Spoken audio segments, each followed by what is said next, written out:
गुरुकुलों में, गौशालाओं में, यज्ञशालाओं में, वेदशालाओं में, पाठशालाओं में सनातन धर्मी का दान जा ही नहीं रहा।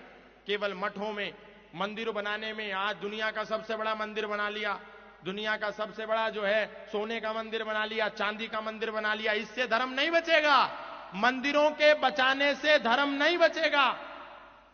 मर्यादा पुरुषोत्तम श्री राम कह रहे हैं, लेकिन हमको सुनाई नहीं दे रहा। मैं यदि मंदिरों में फिर से कैद रहा तो मैं फिर से उजाड़ा जाऊंगा। मुझे विद्यालयों में पढ़ाया जाए और आचरण में लाया जाए, मैं तभी काम आऊंगा, मैं तभी काम आऊंगा।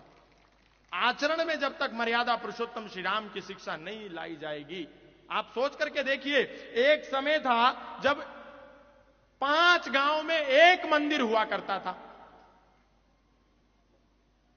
और आज एक समय एक ही कॉलोनी में 5 मंदिर हैं।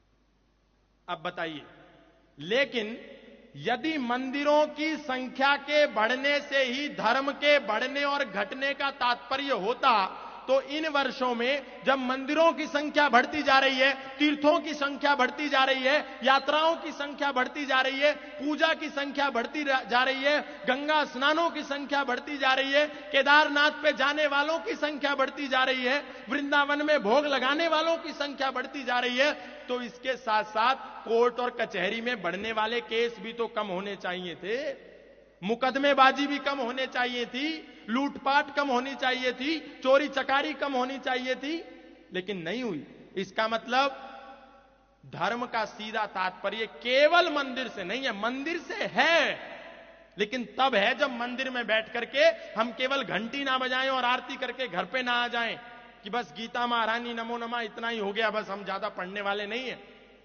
इतने से काम नहीं चलेगा।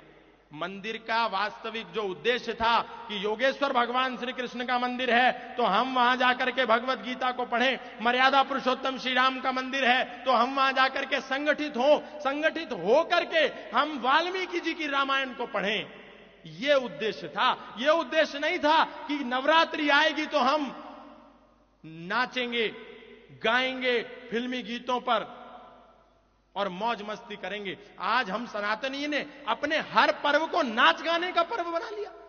आप सोच करके देखिए, गणेश चतुर्थी आएगी तो हिंदू केवल नाचेगा, नवरात्रि आएगी तो हिंदू केवल नाचेगा, होली आएगी तो हिंदू केवल नाचेगा। बस एक ही काम।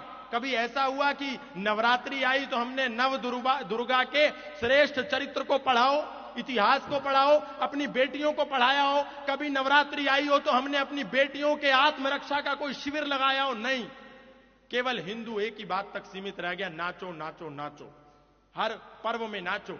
ये बाल गंगाधर तिलक ने एक बड़े श्रेष्ठ उद्देश्य के साथ गणेश चतुर्थी को प्रारंभ किया कि हम गणेश चतुर्थी के बहाने से इन अंग्रेजों से लड़ने के लिए एकत्रित होंगे, संगठित होंगे। लेकिन हमने आज उस गणेश चतुर्थी के मूल उद्देश्य को छोड़ करके, क्योंकि आज भी हमको ये आजाद नहीं है, ये विदेशी ताकतों की आज भी हम लोगों पर शिकंजे हैं, लेकिन हम उस गणेश चतुर्थी को माध्यम बना करके एकत्रीकरण का काम छोड़ करके एकत्रित होकर के केवल नाच रहे हैं, और वो भी फूहड़ गानों पर, गंदे गानों पर, अश्लील गानों पर। हिंदू को कोई मतलब नहीं है कि मंच पर गणपति की मूर्ति रखी है और नीचे बैठ करके अश्लील गाने बज रहे हैं और हम नाच रहे हैं। बस एंटरटेनमेंट होना चाहिए हर समय।